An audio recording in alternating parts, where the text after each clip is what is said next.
This webinar. For all of those who've joined, welcome to this webinar, how to apply for graduate school. We have some very interesting speakers for you prepared. Again, for your information, you're all muted. You will be able to interact with us later on to ask questions, to go on a discussion with us, but also just to have a little bit more fun here. This is not going to be a webinar where we just go through slides and talk about things. That would be a bit boring, it wouldn't be. So let's start and jump right in. I'm going to introduce the speakers first. We have today 5 speakers overall. The first one is Jimmy. He graduated from TIU in 2019 and currently he is pursuing his Master of Science in Business Analytics at the Cass Business School in London. Jimmy, welcome. Hi, good to see you.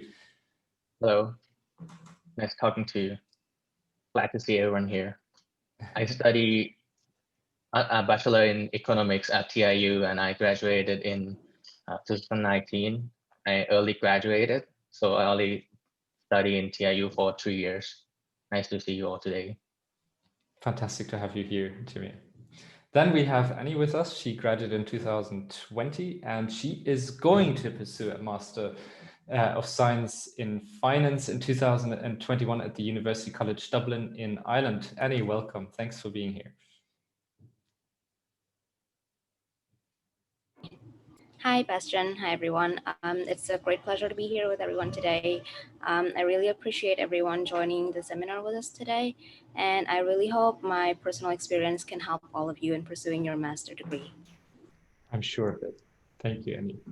Then we have with us Charlotte. She graduated also from TIU in 2020, and she is currently pursuing a Master of Arts in Political Science at the Central European University in Vienna, Austria. Welcome, Charlotte. Thank you, Bastian, and hello, everyone. It's nice to be here, and I hope to help you with my experience in application to a graduate degree. I'm sure of it. Thanks, Charlotte. And then we have, I would say, the Master of Masters. I need to put in this joke here. Whitney, she graduated in 2018 from TIU. She has already graduated from the Master of Science and Development Studies at Lund University in Sweden. And she's currently pursuing her second master degree in strategic studies at the Nanyang Technological University in Singapore. Hi, Whitney. Hello. Yeah, thank you for everyone for being here. Yeah, Bastian already introduced me, so I'm looking forward to the conversation afterwards. Nice to see you all. Thanks, Whitney. Good to have you here. And then, yeah, we have this guy. I'm not sure who he is, but he graduated already in 2017, long time ago. And he graduated also from the University of Sheffield with a Master in Politics, Governance and Public Policy. So for me, it's already 2 years ago when I graduated, and currently I'm working. So looking forward to be talking to all of you. Again, this is going to be a bit of a question and answer panel talk. So it's not going to be just slides. Feel free to ask all your questions in the end. We'll give you definitely a chance to do so. But before that, I just want to give a brief overview, I thought, of the general documentation that you would need for graduate school. We thought that this makes sense. There are a couple of documents you usually need in order to apply for master degrees or graduate schools. That's evidently your official transcripts, so all the transcripts that are basically having your grades on them for the future degree. There are test scores. Usually those are the TOEFL or the IELTS test scores, as well as the GRE or GMAT test scores, depending on where you apply in the world. Not every country requires them, but if you, for example, want to go to the US, usually you would need to have the GMAT or the GRE test scores. What they are, you can ask later on the questions if you like. But one thing I can tell you already, you will need to, most likely you will need to submit TOEFL or IELTS test scores, despite the fact that you've studied in English before. That is just because you haven't studied in a country that is basically the native speakers. So Japan, even though you've studied in English, isn't considered as one of these English-speaking countries. So you would need to have a test score of one of those for your next step for graduate school. You will need to have letters of recommendations. Letters of recommendations are most of the time written by your professors, and who that could be, that is really depends on you, but we can also go into a bit more detail later on, I feel. Then there's the personal statement or the statement of purpose, which is like a motivation letter, but a bit more explicit, I would say, and it definitely has a different format than just the motivation letter. Usually it is structured in a way that you talk a little bit about yourself, you talk about your motivation for applying for the major, the graduate school, what kind of research you would like to pursue, and therefore the structure is a bit longer, or the statement of purpose is a bit longer than it's just a motivation letter, which is 1 page. Usually these are 2 pages long, let's say. And then of course you need a resume or CV. You probably have known those since a long time when you applied for internships or any kind of part-time jobs. Here it just depends on where you're applying for what grad school, because each and every country has their own kind of standards. As you might know from Japan, they have a very different standard than compared to what you probably know from your own country or from the US or anywhere else. And then there are 2 other steps that I have separated a bit from the rest. Sometimes there is the case that you would need to go through an interview. That's or it's rather rare, I would say, but some universities require you to go to an interview. And a portfolio is required if you are applying for any kind of creative degree. So for example, if you really want to study arts, then you would need to have a portfolio of some of your pieces, basically. Or music would be some kind of portfolio of the music that you've made yourself. Those are just 2 examples. There will be probably some other documents, and some of the speakers here can probably give a bit more detail on this, but we can do that at a later point, later on in the discussion. Just a few tips. These are general. There are probably more tips out there. For the official transcripts, it's really important to request them early. Particularly at TIU, Japan has different graduation times than other countries in the world. So I would be particularly focusing on getting those final transcripts as soon as possible, and asking TIU when those transcripts are issued, because I remember that, for example, Whitney here, Ichi, who you probably know, Warden and Yongjinda, he also graduated with me in 2017. And we had all issues of getting actually our official transcripts in time. It worked out in the end, luckily, but it was a big issue. And they also need to be sealed. So you are basically not the one handing them in. That is usually sent by the university, or they are given to you in a sealed envelope by the university, and you then need to submit it. But you're not allowed to open them. That's kind of how it goes. Test scores, it's one of the recommendation to do them as early as possible. Basically, that means if you are taking a test like the TOEFL and you don't get enough scores, because the university will give some kind of minimum requirements of how high you need to score, you can do them again in time and it will be fine. But there's also the tip that I would like to give here. You can also apply without them. So basically, when you apply for university, you can submit all your documents and you can submit a so-called waiver where you explain why you don't need to submit them. That's how I did it. I basically argued that I studied 3 years in English. I've been to London before. I have a test score from back then, which is C2. So why do I need to do it again?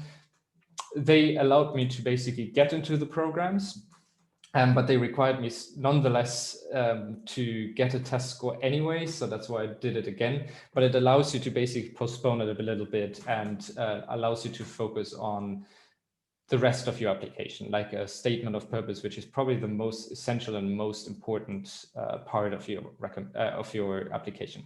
Letters of recommendations. A tip is contact your professors, the ones you trust, as soon as possible. Give them as much information on the deadlines of the program, on the graduate school, on the reasons why you're applying there, so that they can prepare. It takes for them a long time as well to write sometimes these letters. And sometimes they need to write a couple of them write for several students who are also graduating with you and who want to get into grad school. So they need some time in advance to basically get them ready for you. Personal statement and statement of purpose.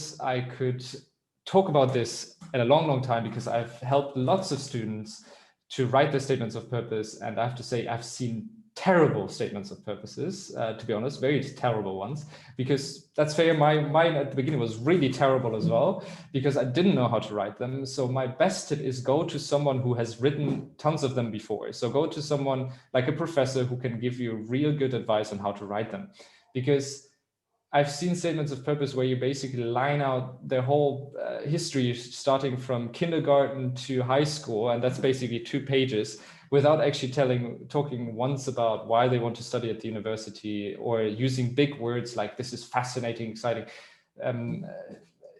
I can't go too much into detail here, but I've seen terrible ones. So my best advice is here: get help from people who know how to write these, and professors are a great way to start. CV, resume, same tip as I gave before. Check the country's norm. I have to say, usually at a grad school level, or if you're applying internationally, it doesn't really matter what the norm is of the country. But still, nonetheless, you want to check with the university. They have usually a page on that where they say how the CV is written. I would go there, check it out, and see how they would like to have the CV, like in a chronological order, or if they are really flexible with, if you start with education, or if you start with your work or internship experience, etc. For interviews and portfolio, I honestly do not have any particular tips. Maybe some of the speakers here have some, but there are lots of interview tips online. I think it's just because this is not really applying to any one of us here, because we've studied BE, we studied IR at TIU, and usually in these fields, you don't need to have an interview. So this is my monologue. I would bring in the speakers with a short panel talk, and then we can discuss a little bit. I would close the presentation here because it's just a little bit nicer if all of us can see each other, and would start with a question to the speakers. And I think the first question that makes sense to get to know them a little bit more is, why did you decide to go to the graduate school you've applied for? And perhaps why did you choose the major you're currently studying? And let's start maybe with Charlotte, if you would like to give the start, that would be fantastic. Thank you, Bastian, for the presentation. Yeah, so I guess I'll start.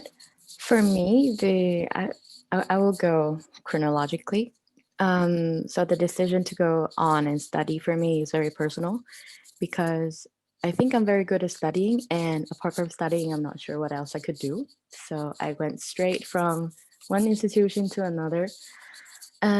The reason why I chose CEU, Central European University, to be the institution that I pursue my MA degree is because, first, ranking. To be honest, is a bit opportunistic here, but ranking is important for an MA degree, if all of you guys would agree with me. So I based on ranking, I chose CEU, and also I got a scholarship from CEU, which is very generous.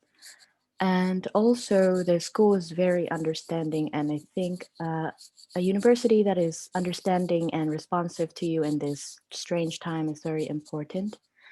So I moved from Vietnam to Vienna in a very difficult time. It was a second lockdown, there was a terrorist attack, and everything was a mess. But the university was very responsive, and they kept asking me if I need any help. So I think it was a right decision for me until this point. And the third part, why I chose political science, is because during my 4 years at TIU, I really enjoy what I study in IR, but I guess the discipline was too broad for me, and I want something more structural. I want something more research-based. So I went to political science, and I feel like I can fulfill it somehow. And so far, I really enjoy doing it. Okay, that sounds fair. Let me ask you, since you said that you don't know what else to do, are you thinking about a PhD as well? Not really. I don't imagine myself doing research or giving lectures. I don't think I'm really good at that, but maybe another master degree, and I'll see what I can do. Okay. Well, then let me insert this joke here and move to you, Whitney. Since you are the master of masters with 2 master's degrees already, and you also told me once that you don't know what else to do than research, why did you choose your graduate school, your previous one and maybe your current one? I know it might be a bit long, and why did you decide to study the both majors you basically decided to study? Yes, thank you, Bastian. I'm not the master of master. That's a terrible joke. But I can start maybe from, I always like studying, just like Charlotte. I like studying. I want to be in academia. My plan has always been straightforward, which, I'm very grateful of. Right, since TIU, I know that I want to eventually end up in a PhD, doing research, being in academia. So I know that I only had one plan, which is going to master's, going to graduate school. I chose development studies and Lund University for my first master because I applied only to 3, and Lund in the end being the only one that worked out with all the visa, with all the, as Bastian mentioned, transcript, deadline and everything. So I went to Lund and I did development studies because I was interested in like a structural problem, like poverty, inequality, and so on and so forth, as well as human rights. So that was, how I started. But soon I realized that it's very, I don't know if it's because, and we can discuss this more much later, but I don't know if it's because it's in Sweden or if it's because it's development studies in general, but things are very too unstructured for me. Like the discipline is extremely unstructured. You can go into anyways, you can argue for anything, and I couldn't find my ground in the study. I don't know if you understand what I mean, but I couldn't find my ground. I wanted something more structured. I wanted something more structured, but not political science structured. Yeah. So I missed the politics part of the studying. And so I decided to, and the reason for me to pursue the second master's degree, because I wanted to do a PhD and I wanted to come back to Asia, but I feel like I wasn't ready for a PhD and I wasn't sure if I'm gonna like Asia. I know where I had in mind that I wanted to do a PhD in Singapore. And I was thinking, and I found this school very perfect. They offer 1 master's degree with a lot of scholarships. I think my year that they offer to 25 to 30 students, and I think that's a lot of scholarships from the school itself. So I applied. It's only 1 year, and I chose strategic studies because my previous thesis was about securitization and security of development. So yeah, it kind of worked out in this way. I would say it's both choice and chance, but in the end, I'm very happy being here, and I still like research. I like research more than I ever do. So I'm very happy being here. Yeah, and if you have any questions, especially because about studying, doing a graduate school in Asia or in Singapore, I would be very happy to answer. Yep. Okay, thanks, Whitney. Despite my terrible jokes, what I'm famous for, let me move on to perhaps Jimmy, who is currently studying in London. What are your reasons for choosing your degree and your graduate school? Well, thanks, Bastian. So first of all, I study economics, and it's like when I was at TIU, most of my studies were about like economic and finance. And well, I would like to thank TIU, especially Professor Georgian, who is here as well. It's like he's the one who like opened the new field to me, is machine learning. So in my 3rd year at TIU, I get a chance to study data science and machine learning, and I feel like this is what I really like it. And so I decided it's like if I have an economics degree, it would be hard for me to get a job in the data science field. And also like I want to study more about it. So I searched for like data science degree, but I didn't feel like I want to develop some kind of model and doing so technical stuff. So I decided to choose the master in business analytics, which is about like applying data science to solve the business issue. And so actually when I choose my university, of course, ranking is also important, but I look into like the course modules, because like when you look into like the area of business analytics, there are so many things.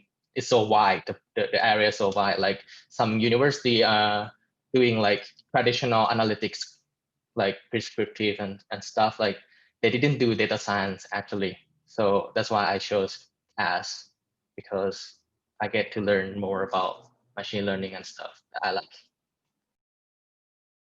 Thank you. Okay. No, thank you. That sounds fantastic. I'm glad to hear that you found your passion at TIU and that you can pursue it now in your degree. Annie, how about you? You're the last one now in the row. Why did you choose your major in finance and the university college? I mean, I always get it wrong. It's the University College Dublin, like, right?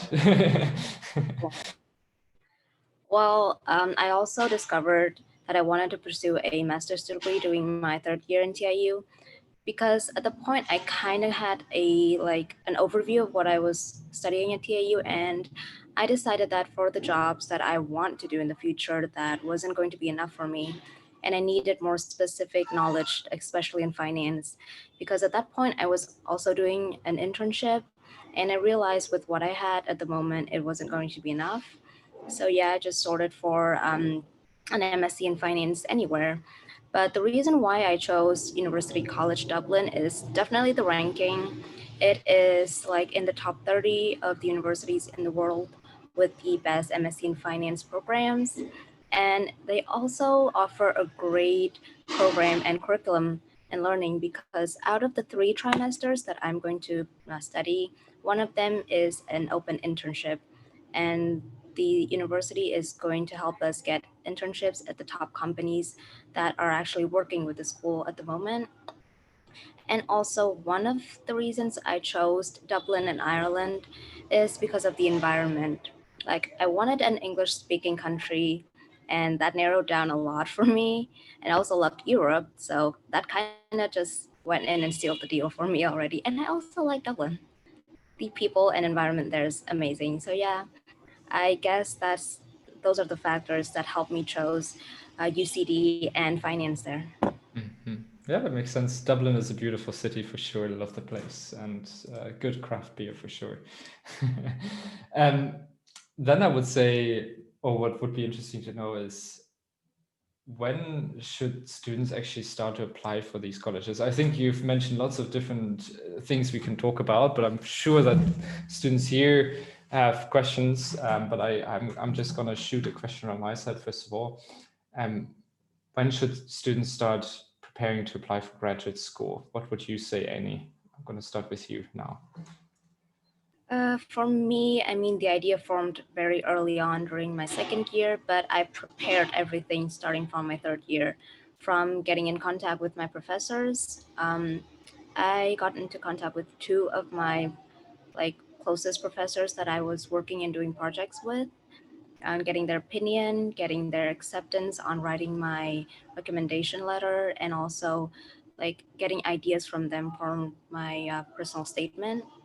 And went in and looked for schools, because different universities, even though I applied for most of them are in Ireland, they had very different requirements. And also for me, because I'm doing it in finance, I needed the GMAT test. And preparing for that took a lot of time for me. So GMAT, IELTS, personal statements, and a letter of recommendations, I think. So I would say it's best to start at the beginning of your third year. Okay. Jimmy, you're also studying business analytics. When did you start preparing for your university, for your application? And did you also need the GRE, the GMAT test? Well, for my course, the GMAT and GRE is not mandatory. So you can apply with GMAT and GRE, but most people didn't apply with that anyway. So for me, actually, I prepared like 2 months for the application.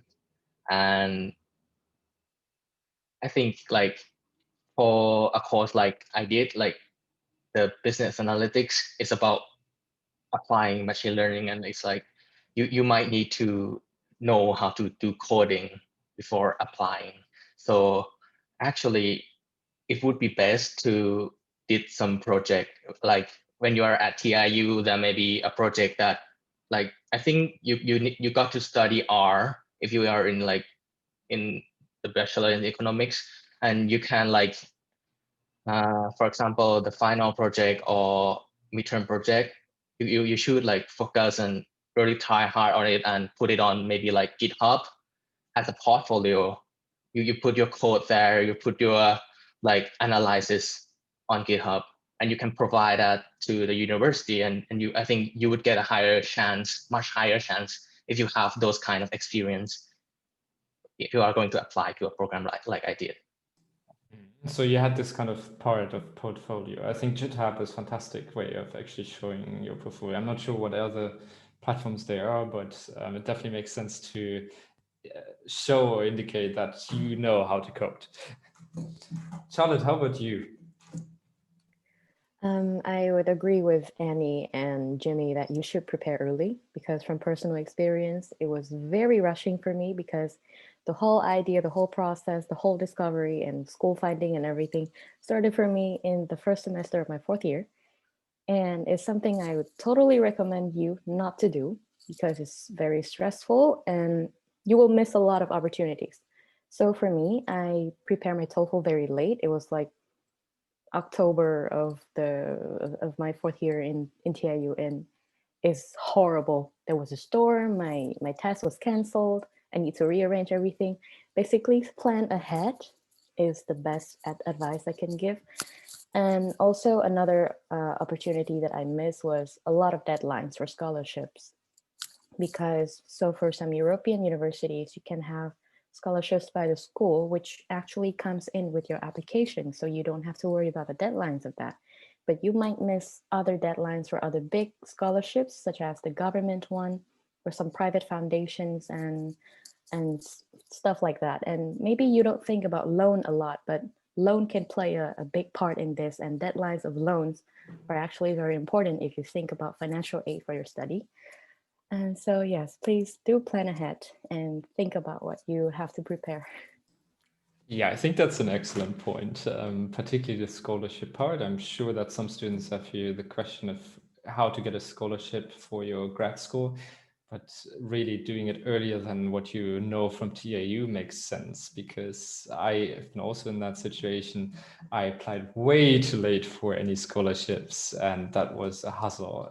I wouldn't recommend it. And there are lots of scholarships usually where the deadline is like a year before or something. We can go into more detail maybe if a student is interested. But Whitney, I want to give you the chance as well. Yeah, for me, my first application, like when I was in TIU, just like Bastian and Charlotte, it was very rushing. So that's also, I had other problem, that unexpected problems that comes into like the way. So I in the end only applied to 3 schools when I wanted to apply more, but I'm really grateful that in the end it worked out. But I would recommend that you to apply early, and not only consider, because I had a second chance, right? I'm now pursuing the second one, and I kind of knew better what to do. So for the later one, I spent a year building up my CV. So it's not only the application process, but I spent like the whole year building up my CV, trying to publish my articles, for example, and that adds a lot to the selection process. So if you have, especially if you're in the field of international relations, political science, don't only think about the application itself, but think about like the preparation that you can do beforehand, like build your CV, do internship and stuff, and it really helped with all the, especially if you want to get a scholarship. So as early as possible, talk to your professors, and get people to help you read with your statement of purpose. I was working on that 3 months, for 3 months, and every day when I wake up, I would spend 5 minutes reading through it, even though it's done. I'll read it every day until the day I decide to send out the application. Some school would want essays or writing samples, right? So that as well, and you have to spend extra time. And I believe in CV and believe in statement of purpose, that it adds a lot to the application. But yeah. Thanks. Yeah, see, that's the point. Actually, I've forgotten the documentation. Sometimes you would need to submit some previous essays. We already got a couple of questions from students, and I kind of would like to bring them in and give you the chance actually to speak. Thanks for writing them into chat, but maybe we can start with Min or Barry. Do you want to speak up? I think you can unmute yourself by yourself. Yeah, you should be able to unmute yourself.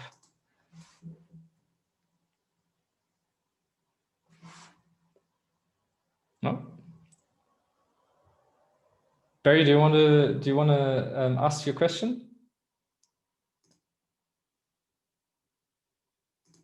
Okay, well then I'm gonna read it out. The first question is whether or not we can apply for masters that is not directly related to our major. I think that's a very good question. I'm sorry. Yeah. Hi. All my good. internet is having some trouble. All good. No worries. I can say it out loud. So yeah, can we apply for a major that is outside of our studies? Does anyone want to take that question? Yeah, Charlotte, go ahead.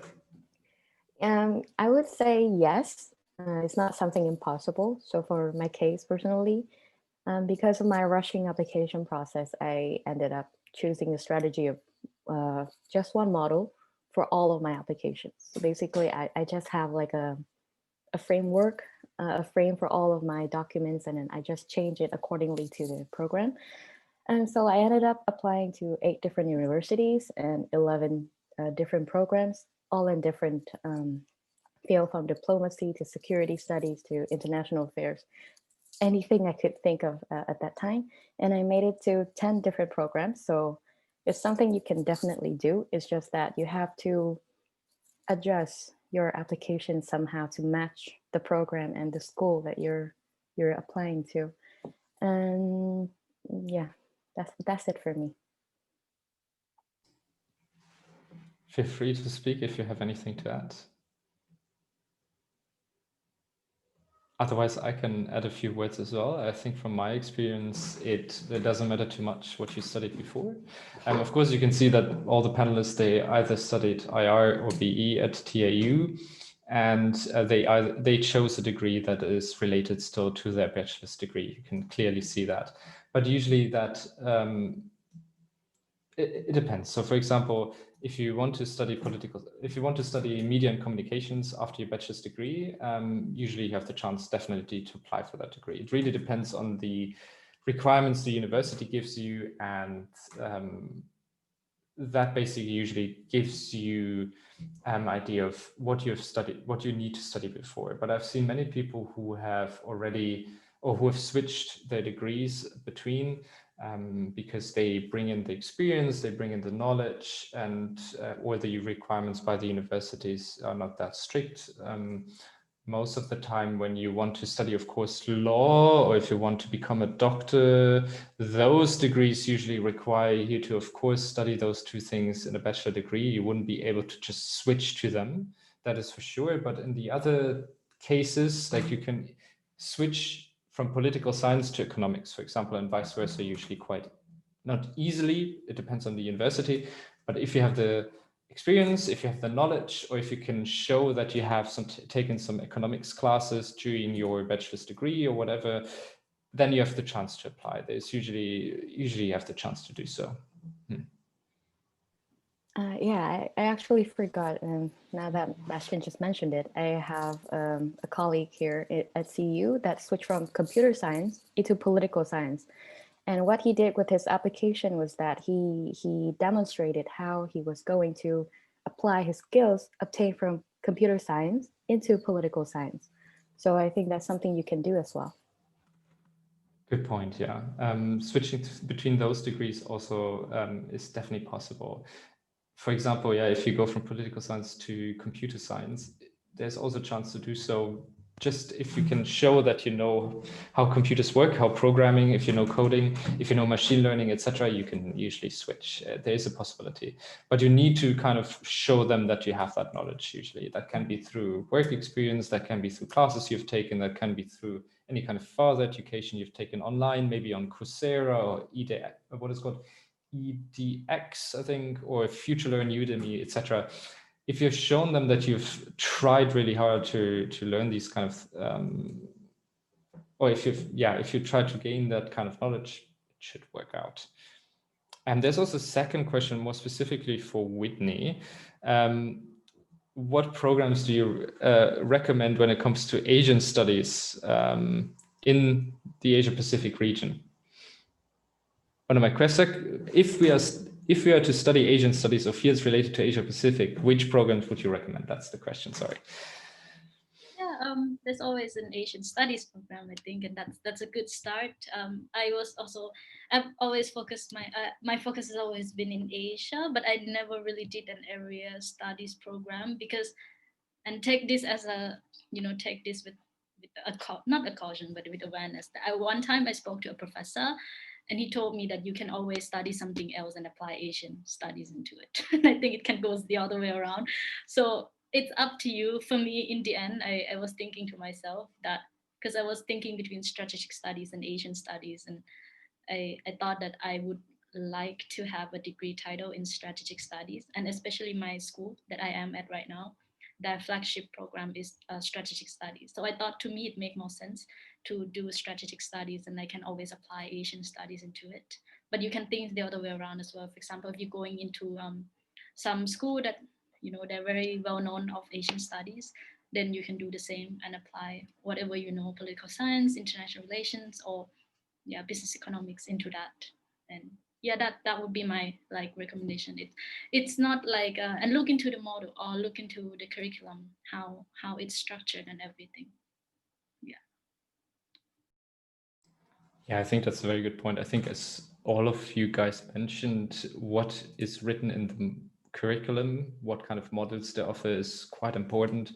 And sometimes programs such as business economics, or let's say economics master's degree or political science degree, sometimes they have a section where they offer you to take some modules to specialize in an area, such as Asia Pacific, China, like Chinese economics, for example, whatever. It depends on the university, but I know, for example, Sciences Po in France, a very renowned university, they do that. They allow you to basically specialize in an area, and then they also offer on top of that language classes sometimes, let it be Japanese, Chinese, whatever. So there are lots of opportunities out there. It depends on the curriculum the university usually provides. I think we can bring in a second question from, let me check who it is, from Nachaya. Do you want to speak up? Yeah. Hi. Hello. Good to see you. Thank you so much for your presentation, and nice to see you guys again. I just have a question about a letter of recommendation. Like, if I decide to work for a couple of years after graduation from TIU, and I will pursue my master degree later, do I still need that letter of recommendation? Should I ask professor when I'm still the TIU student now? Or is it okay if I ask professor later? Thank you so much. I think it's a very good question. Is anyone here who wants to answer it or give some advice? Yeah, go ahead. Yeah, no, I can talk something. I did not work, but I did ask Professor Blackwood to give me a letter recommendation for this degree. It's always nice to talk to professors, and I think it's always nice to state your interest, or tell him or tell her that you're planning to pursue graduate school, to pursue master's degree. But I don't think, if in case that you didn't talk to them at all, but you did take that class, I don't think it would be any problem that you would ask them again. And I think professors are always happy to provide students with letter of recommendation, if you are at least pay attention in that class. And what you can do, especially when you graduated, you started working for a few years, and you can of course you write them with an email telling, hey, I took your class from this year, this term, this semester. This is my current CV. Always send them a CV. This is my current CV. And if you still have the essays, for example, that you submitted for that class, then send it to them or send it back to them and say, this is what I wrote in your class, and this is the grade that I got in your class. I think that would always be helpful. Hope I answer your question, but yeah. Yes, Always thank you provide as, so much. no worries. Yeah, always provide as much information as you can. If no one has something to add, I can also add something to this. You also have to keep in mind that when you start working, you will have new people who can write a letter of recommendation for you. So that will be a professional working, a professional letter of recommendation. So if you've worked for 3 years, for example, you can probably ask one of your supervisors or your boss to write your letter of recommendation if you want to pursue a master's degree in the future. They are accepted too. Some universities require you to just submit academic letter of recommendations, and then of course you can only contact the professors you had at university at TIU.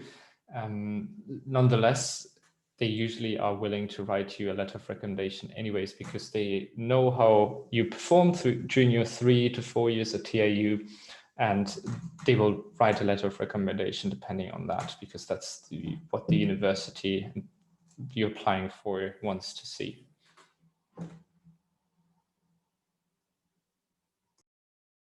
Okay, I think we can move on to the next question.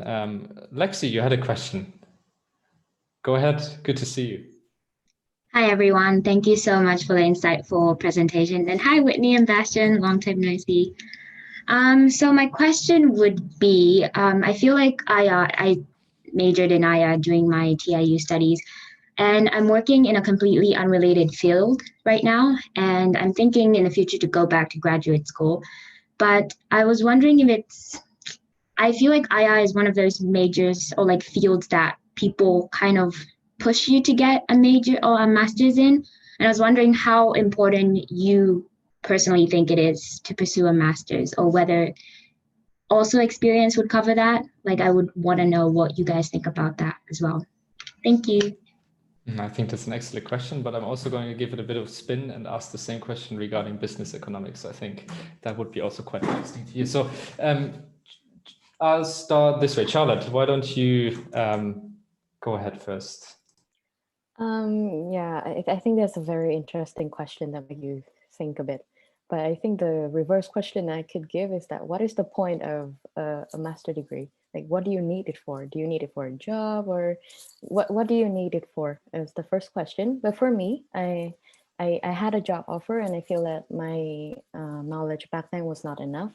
And once I get into that job, I will not be able to get out and do a master degree anymore. So it just makes sense to me back then. But the purpose of a master degree is certainly something you should think about when you do it, because you will invest 1 or 2 years of your time, while you can certainly go to work, earn some money, and get some experiences. It's very different. I would not say that it's more advisable or not, because it's very person-based. So yeah, that's my take on it. Annie, what do you think? Is it necessary or advisable to have a master's degree related to business economics? Well, I think that depends on the job that you are planning to take after you finish the master degree. Because, so for example, for the company I'm working for, it's KPMG, a very international company. And so for normal staff and other jobs, I don't think you need a specific master degree. But for if you want to apply to be a senior and above, they do require a master degree in economics, finance, business analytics, or financial risk management. So I think it really, and I agree with Charlotte, it depends on what you want to do with a master degree. Not every job requires it. I mean, I'm working and no, they don't need a master degree for new entry level. But if you want to like go further with your job or do a very technically specified job, then yeah, a master degree should get you further. Mm-hmm. And you're also studying finance, right? It's a bit different from business economics, right? So if you want to, that's at least my take on it. It seems as if you wanted to change a bit of directions there. because for me, like business economics was very general. The overall knowledge was very widespread. I wanted to be more focused on just one field that I know that I wanted to work in that field, because I took an internship in finance and accounting and I kind of liked it. So yeah, I focused what I wanted to do and I just channeled it into what I want to study in my master degree.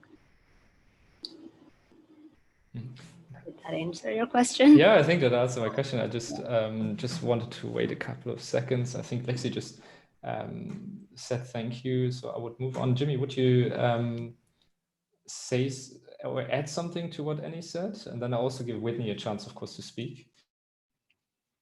For me, I agree with them. Like, if you are going to pursue a master degree, the most important thing is like, do you actually need it? It's like, it's a lot of investment. Like you invest your time and money.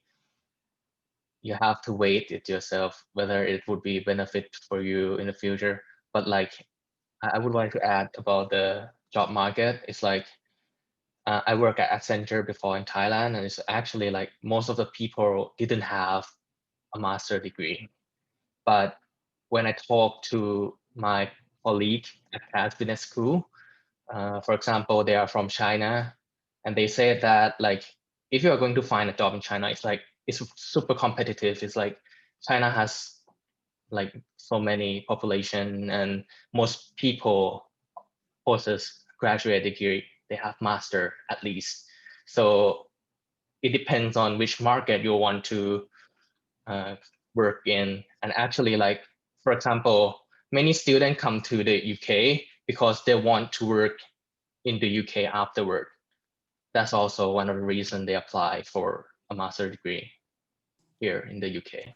And that's also such a hard point, because the UK is, I have to say, a bit ridiculous in that regard. I've met so many people who studied in the UK and they didn't get a job in the end because the visa situation is so difficult there. But it's just a side note. I would like to add a little bit. Like, actually, like in my this year, the year that I apply is the first year that you have a chance to find a job for 2 years after you graduate. So you will have a free visa for 2 years to find a job. Yeah, you can see that Brexit basically told them like, oh, European students won't come to you because we have to pay fees now, which are ridiculous. So UK switched it up, but it makes sense. There's so many highly qualified people from around the world, and the UK has been very difficult with this visa. Even from people, you know, from the top universities, they didn't get a job afterwards because of the visa situation. Yeah, but it's a different thing to talk about. Whitney, I want to give you the chance as well, since this question relates also to IR. I think everyone have more or less covered what I wanted to say, especially like think a lot before you apply. Why do you need a master's degree? And yeah, and it's extremely personal, like it's extremely like individual. But I don't have any points to add, but in general, if you're interested in academia, I always advise to do a master's degree because you would need it, or in research, for example. Yeah, let me just summarize it and add, and then Lexi, I give you a chance to speak up. I know that it was a bit difficult with the microphones. It's always like that in Zoom. So location, it depends definitely on that, as some of us said here. In some countries, it's really required for you to have a master's degree because the job market is so competitive. In others, it's just like Japan, for example, it's very uncommon, right, to do a master's degree there still, but it has been changing slowly to actually do sometimes a master's degree at university, but it's not required. And then the goal, it depends on the goal you've set for yourself. So if you know that you want to work for a specific company or in a specific field, or do a specific job, like take on a specific job position, and you know that you need a master's degree for that, or you know that your bachelor's degree is not enough or it doesn't relate so much to that area, it makes sense to pursue a master's degree if it's kind of like a requirement. So a master's degree is also then giving you specialization, and that's somewhere where I want to add. I mean, Annie said that she wanted to specialize in finance because business economics is so broad, and that's the exact point. I mean, business economics is already for a bachelor's degree relatively specific compared to other bachelor's degrees. Bachelor's degrees have the tendency to be a bit broader, so to give students the chance to explore a bit. But IR particularly, I would say, internationally, people don't know exactly what it is. Like, is it politics or is it like, external relations, public relations? It's very unclear. And therefore, it makes sense to kind of go a bit more, usually to specialize in these fields. And it depends as well. If you want to work for an international political organization, for example, if you want to work for an NGO, etc., it always depends. But usually at the big international institutions like the UN, for example, they would require most likely for you to have a master's degree. So it makes sense to take it on and to specialize a little bit more. Like, so, take a degree in, I don't know, public policy or security studies or whatever, if you want to stay in that area. But again, it's not a necessity, as all speakers said here. It depends on your goals. It depends on where you want to go. And from someone who has worked here I would say as well, afterwards, after you've graduated from college or from university, it doesn't really matter too much, again, what you've studied before. It really depends on your professional soft skills and how you can get your job done. That is really essential. And it gets, like always, you wouldn't think about your high school anymore right now, probably, because you've done a bachelor's. So after your master's, you probably won't think too much about your bachelor's. It goes on like that in life. You will then, it goes in the background, it becomes less important. If you want to do a PhD, then evidently pursue a master's degree. I've said it before that you can pursue a PhD even without a master's degree. There is a chance, but it's very unlikely. But some programs allow you to do so.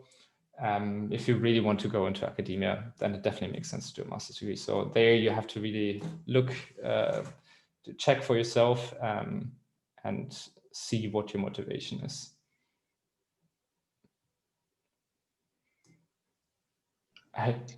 Sorry, thank you so much. Yes, I see I have a lot to think about. So yeah, thank you.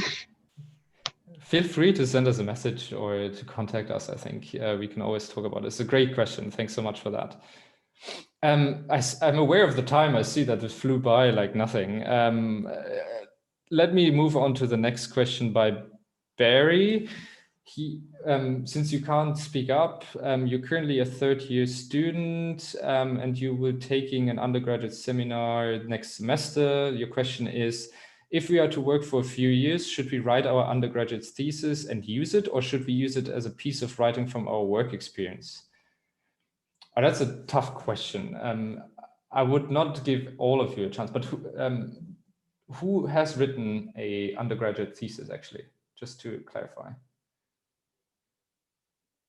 Ah, okay, interesting. Okay, so let me get Jimmy. Jimmy, can you take, would you say that you can take on this question?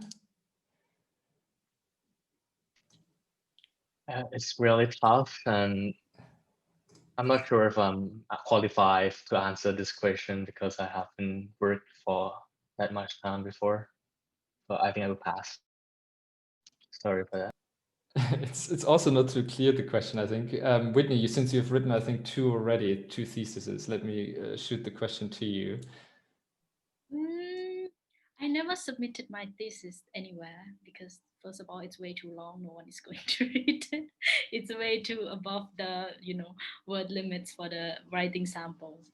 But when I apply, I either submit my article that I wrote for like commentaries, or I submit like a class essay. But I would recommend, if you want to go to graduate school, always write your undergraduate thesis to at least go through the process, know how it would be.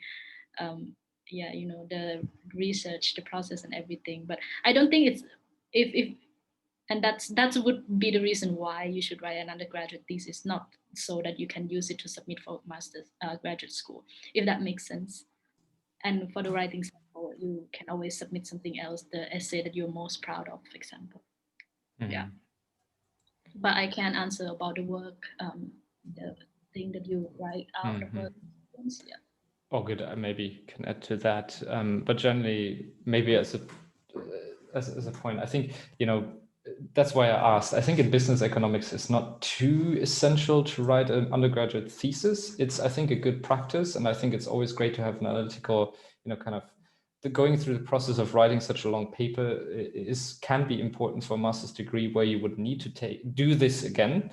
And you have some experience from before already. I think that really helps. But particularly in IR, I would recommend each and every one of you, if you're an ISR student, do an undergraduate thesis, because you will need to write one again in your master's degree. And when you have, even though it's tiresome right now, it will give you a good experience for the more tiresome master's degree thesis. It's a terrible process. Everyone hates it in the end. No one wants to do it again, but that's how it is. Maybe Whitney doesn't, but most of the people hate it at the end. No, I'm just joking. But it's definitely recommended, I think, from my side at least. And then taking in the work experience. Submitting your undergraduate thesis later on for your application at a university. If they ask you for essays you've written, it really doesn't matter if those are written during your bachelor's degree or if they're written during your work, during your career. They just want to see how you can put your ideas, your opinion on paper, how you structure them, how you write them, if they're engaging, etc. That's what they want to see. They want to see that you can clearly structure out a paper and know how to write something like that. That's what they want to see.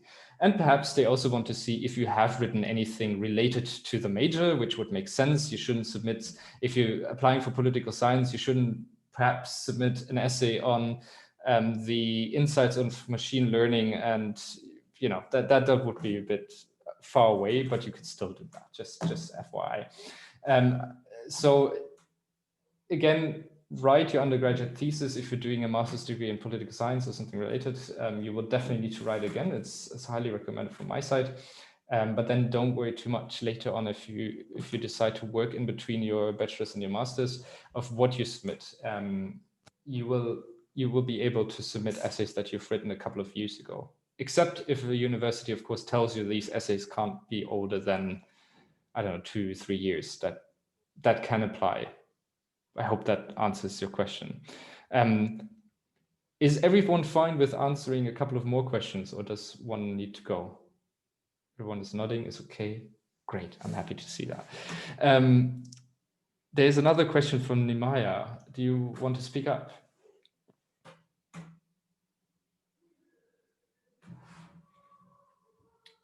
Yeah, she's here. Okay, I would then just read it out, I guess. Oh no, you can unmute yourself. Hi. Hello. Hi, thank you so much for organizing this. Yeah, so one of the first questions is the fact that how do we kind of decide whether we are going to go for like a 1-year master program or a 2-year master program? I'm not very sure whether you need to take, like, whether it's going to matter somewhere at the end of the day, or do we have anything else that we need to take into consideration before deciding that? And my second question is, you mentioned before at the beginning that when you're requesting the transcript, you get it in kind of like a closed envelope. So if the application procedure is online, especially now because of COVID and the situation, are we allowed to open it and like scan it and send it, or how do we really do it? Right. Yeah, let me clarify the last one and then we come to your first question. I think the first question is fantastic. What I meant with this sealed. So yes, you have an online application, and usually in that online application, you upload your transcript, the final transcript that you have, the latest you have. But then the university requires you, or basically they require you to send them via post, a sealed envelope, so that they can basically authenticate that this is really your final transcript and not some kind of fake. Or they ask you to basically tell your university, like TIU, to send it to them via email. Because if it comes from TIU, they can say, oh, it must be the right transcript. That's basically it. So you will definitely be able to upload your final transcript there, but it just needs to be official leave from the university, kind of.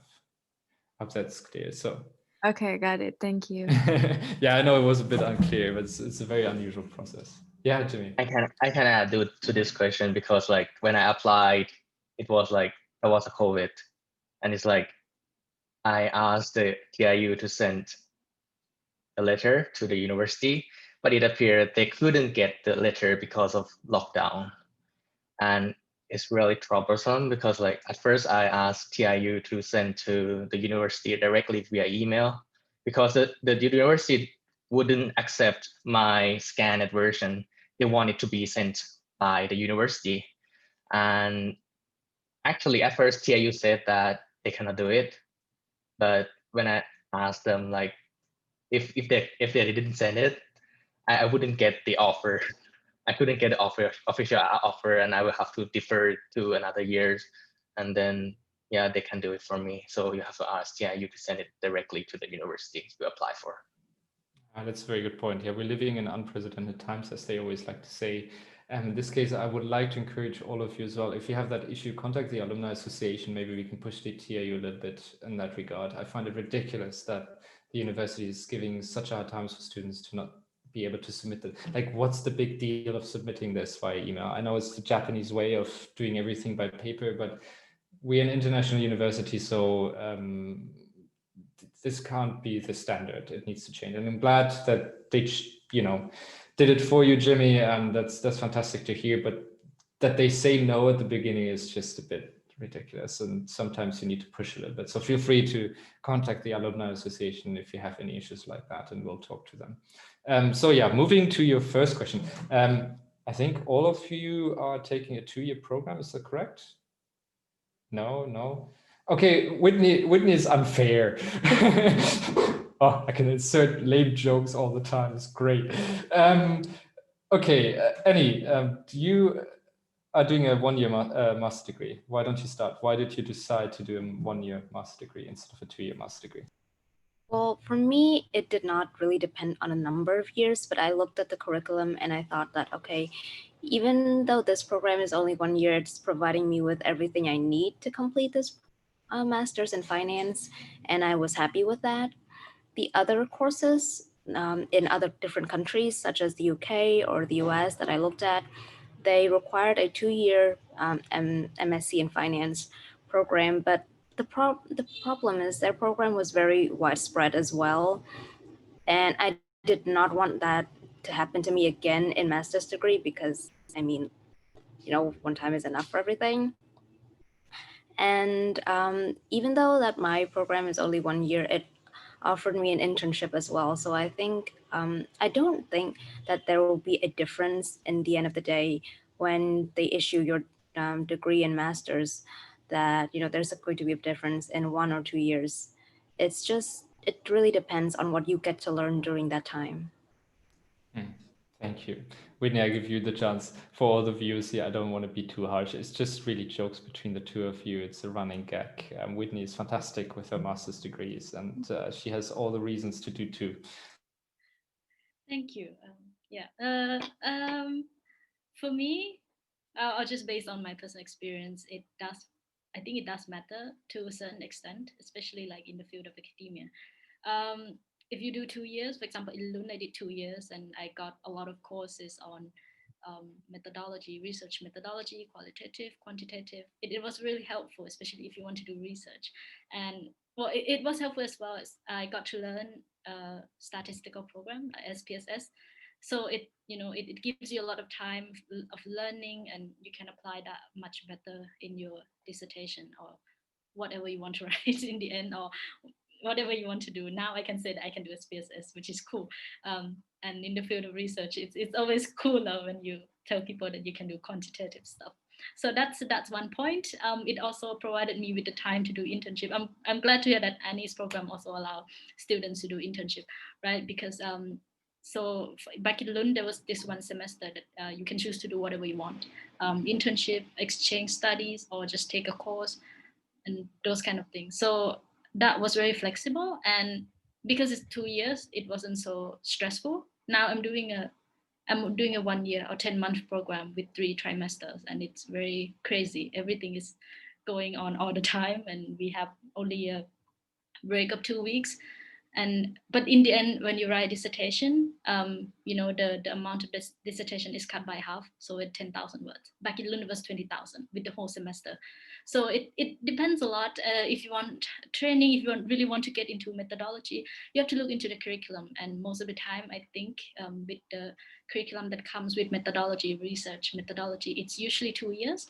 But for example, if you're working, you've been working, I know a lot of people doing this, that they've been working, they want to pursue a master's degree, they don't want to lose so much time, they do it 1 year. So it depends on what you want. Yeah.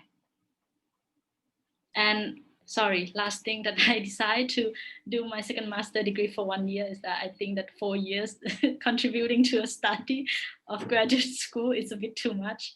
And I do want to move on to PhD. So yeah, depends.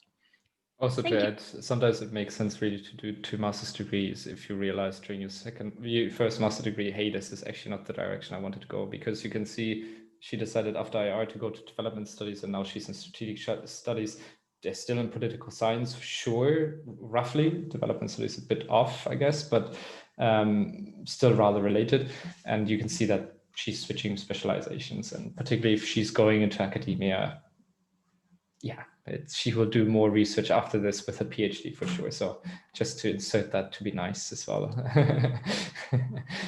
Jimmy, Charlotte, do you want to add anything to this?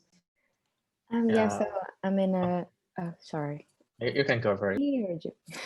Sorry, Jimmy. So for me, I'm in a 2-year program, so it's a bit different. I guess the reason for me was just I want all of the options available to me. So for CU in particular, the 1 year and 2 year programs are basically giving you the same kind of content. The curriculum is basically the same. The only difference is the mandatory courses, the mandatory credits that you have to take in order to finish the program.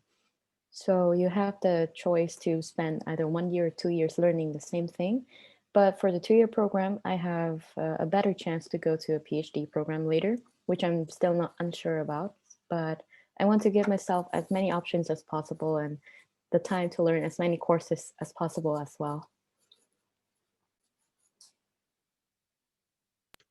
Yeah, I can add a little bit about like the 1 year program. It's like my program is a 1 year program, and it's like it's pretty intense. Like you wouldn't, it's a 3 semester course, and you wouldn't have any break during the term. So I will be having like my final exam in this Thursday, and I only have like 1 day break, and then the second semester start on Monday. And the drawback is that you didn't get a chance to do an internship or getting some work experience because you wouldn't have time for it. That's all for me. Yeah, I think that's a very good point. Usually the 1 year programs tend to be a bit more compact and intense, and they really try to focus everything on 1 year. But there are lots of different aspects to this, right? One thing I kind of would like to, a couple of things I would like to add, but also to summarize what you just said. What you realize probably during a bachelor's degree, you have twice a semester some busy time. That's usually during midterm exams, and that's usually during final exams. Probably all of you here can say that when you go in a master's degree, it's a little bit different. It will be distributed a bit more over the semester. You will always be busy in a way with something. And this is not just readings like during a bachelor's degree, but no, those are exams, research papers you have to submit. It kind of stretches this out usually, and you will have definitely not just twice a semester busy time, but really during the whole year or 2 years. That's one thing. Secondly, the 2 year master's degrees give you a bit more chance, I feel, at least from the outside, since I went through a 1 year program, they give you more chance to really go into detail when it comes to research, analytical thinking, developing your research skills. So I would recommend them if you want to pursue a PhD. But it really doesn't matter. That's also one thing maybe that needs to be added here. It doesn't matter if you studied 1 year or 2 years of your master's, you can still apply for a PhD in the end, because in the end, you will have the same qualification. It's unfortunately true, or not unfortunately true, but it's a bit strange. They don't make too much difference there, I feel, at least from my point of view. But they will say, okay, this person went through 2 years, so they probably focus on a more research-based master's degree. Tendency is also the 2 years give you more program. So depending on the major you're in, particular in political science, I can say usually there's an internship included or a research project included or anything where you can get more practical experience, more real world experience. But I think in a business economics major, or like a business or economics related major like finances or business analytics, depending on the program, you either will have high intensity of doing uni work, or sometimes they squeeze in and the last bits they have, you need to do an internship, etc. So they really try to dispute it there, and it depends there again on the university and college. I hope that sums it up what I said, but maybe I forgot a point or someone wants to add something. Okay, all looks good. All looks good. Good, then I would say that I take on the last question. Is a GPA important for applying for a master's degree? Does anyone want to answer that question, or I think all of us can answer it? I mean, I would like to say no, and what your study is important, but I cannot say that because it's not true. So for different programs, I didn't think about GPA that much, but then when I started to apply, they keep asking, okay, for this program, you need 3.5 GPA or you need 3.33 for your GPA. So that's like basically a threshold for you to see if you will fit into the program or not. But GPA is important, guys. And I would not like to say it, but it is important. Someone to add something? I can add some. Oh, you want to go first? Okay, now I'll go first. Yeah, okay, I'll go first.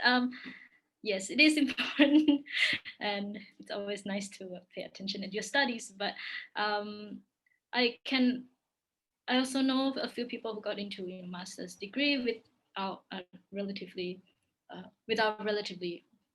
decent GPA, and you can of course always focus on something else, like your statement of purpose, give a lot of strength into it, as well as if you have publications. I think especially in political science or IR field or social science, they really like publications. So I think in the end, it depends on your profile the overall profile as a whole thing. But if you're to ask if GPA is important, it is. But if it's not that, if it doesn't give you that much confidence, then focus on something else as well. Like try to build up other sides of your profile. Yeah, that's what I would say. Okay, so I would like to add about my colleagues' experience. It's like actually there are people who didn't even meet the minimum requirement, but they can still get in. It's like it's not just about a GPA, and it's like, for example, in my university, they require like 3.5 GPA, but if as I said earlier, like the GMAT and GRE isn't required for this program. There is a student who got like 700 above in GMAT, and they submit that with their application, and they also got an offer, compared to another person who almost have like the same degree, same background, but they couldn't get it because they didn't have GMAT. So I think all the factors also matter. If you don't have a decent GPA, you might want to take GMAT or GRE to add for that. If possible, you should contact the university. Yeah, exactly. Okay, I would say, do you have anything to add, or wasn't quite sure? All good, it seems. But yeah, you can see GPA is important, but it's not the most important thing. Again, universities use the GPA to sort out people. They get tons of applications. So when you have a requirement of 3.5, and let's say you have a GPA of 3.4, 3.3, and your rest of the application is as good as the others, they will probably say, okay, we will sort out this person. But if you can, like Jimmy said, for example, submit an additional GRE or GMAT score to kind of indicate, hey, I can do this. There are ways basically of kind of adding to your GPA. It's not the most essential thing. That's what I would say. It's just a minimum requirement, but don't be too scared. So if you see that you have a 3.4, 3.3 GPA and the requirement is a 3.5 GPA, or if it's a 3.0 GPA, still apply, try your best and try to find other ways of getting your points, let's say, up. That's what I would suggest. To add to that, if you are considering a PhD, then a GPA becomes even less important.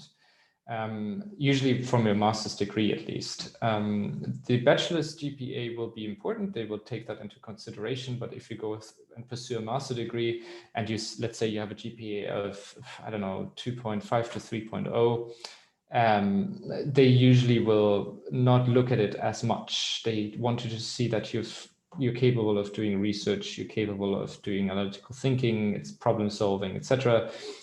So they look rather at your bachelor's GPA because your grades indicate a little bit more, I think, from where you come from. So that's usually the tendency, and they take more the bachelor's GPA into consideration there. That's what I would add. Okay.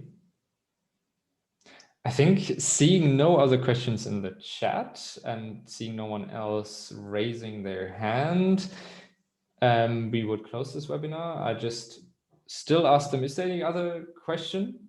Anyone else wants to shoot a question? This is your last chance. All right, I guess not. To all speakers, thanks so much for your time. I know we went a little bit overboard, a little bit over time. Thanks so much still for being here, to answering all the questions of the students and the alumni here.